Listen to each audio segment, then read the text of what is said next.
As an entrepreneur who's built up my own business credit, I know exactly what it's like when trying to find net 30 trade line accounts that actually report to the business credit bureaus. I also know what it feels like when you finally get these trade lines and they don't report fast enough, or they stop reporting altogether. Okay, so first I'm going to go over some reasons why your accounts may not be reporting. And then towards the end, I'm going to give you a few net 30 accounts that I know for sure quickly report to the business credit bureaus. So I'm Ty, and let's talk some square biz. So first things first, can we all touch and agree that trying to understand your business credit reports and then trying to figure out which trade lines are which can be a pain in the Yes! Hit the like button to touch and subscribe to agree if you feel the same way I feel about this. I mean, sometimes the descriptions are so vague you can't even figure out who is who, especially if you have a lot of trade lines reporting. And then on top of that, there are so many reasons why accounts haven't started reporting or may have just stopped reporting altogether. And one of the most common reasons is you may have forgot to pay the annual membership fee.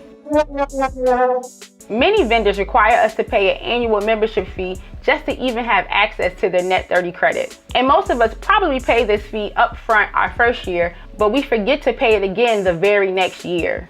And not paying that annual fee can signal to a vendor that you no longer need the account. And because of that, they may close it and you may have to restart all over again to open that account. So to prevent that, you should check in on your net 30 accounts to make sure you're still a paid and full member.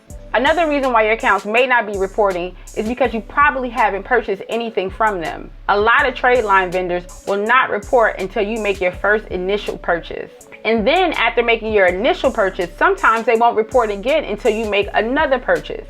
And then on top of that, sometimes the purchases have to be a certain amount before they would even think about reporting it to the bureaus. And I know this can sound like a lot, but one of the simplest ways to stay on top of this is going through the vendor's catalog and see if you can find an item or maybe a service that they provide that has a monthly subscription where you can just automatically purchase that each month and not have to worry about keeping that account active.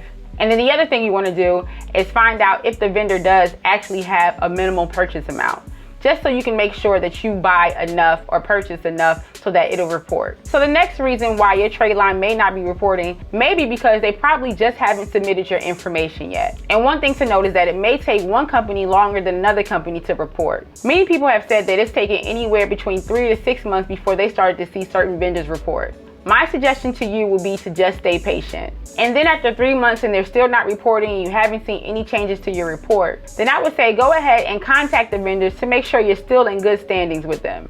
I've seen many times where an entrepreneur will make that call to a vendor and then by the next week they start to see that vendor reporting again. Now, I'm not saying this works for everyone, but it doesn't hurt to give them a friendly reminder to do their job. And lastly, you gotta make sure that the trade line accounts that you choose actually report to the credit bureaus. What? Just because a company is offering net 30, net 45, net 60 credit doesn't really mean that they actually report to business credit bureaus. What? And even though that account may be helpful to your business, it may not be helpful to building business credit. What? But here's something that most people don't talk about. Did you know that you could actually request these companies to report your accounts to the business credit bureaus?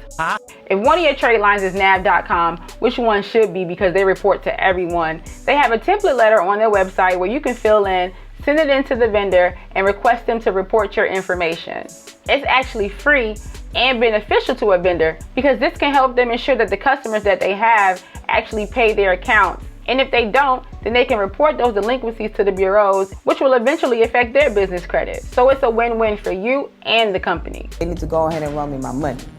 Okay, so let's quickly go over some net 30 vendors, which you probably haven't heard too much about, but I know for sure report to the business credit bureaus in a timely manner. And the first company we'll start with is JJ Gold International. Now, JJ Gold is a unique vendor because they allow you to buy beauty products for your hair, makeup, and skin for both women and men. They also have jewelry and home decor items for all your razzle dazzle needs. And I'm sure there's some other items that you can find useful in their catalog. JJ Gold reports to Dun & Bradstreet and has no annual fee. So you're gonna have to order something in order to keep your account alive and active with them. And lastly, you must be in business at least 6 months before applying for an account. Next, we have another not so familiar vendor in NameMeNot. Now, NameMeNot is a digital marketing firm looking to give new and established businesses $10,000 in business credit with them.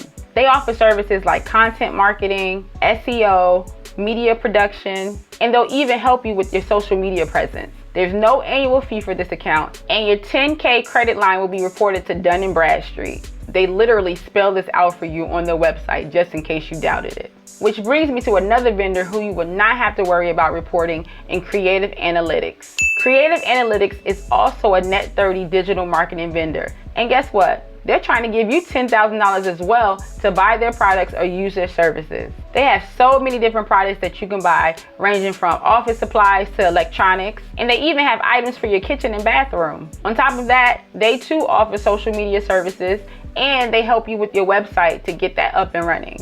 But with Creative Analytics, there is a $79 membership fee, and you'll have to spend at least $100 to get them to start reporting to Equifax Business. But luckily, the annual fee can be used towards the minimum purchase. The other great thing about Creative Analytics is that you only have to be in business for 30 days. So if you're a brand spanking new business, Creative Analytics can get you started with your business credit. Or if you're a well-established business looking for a little more flexibility with your accounts, try checking out this video where I go over some business credit cards that you can use everywhere. So I'm Ty, and that was A Little Square Biz, and I'm out.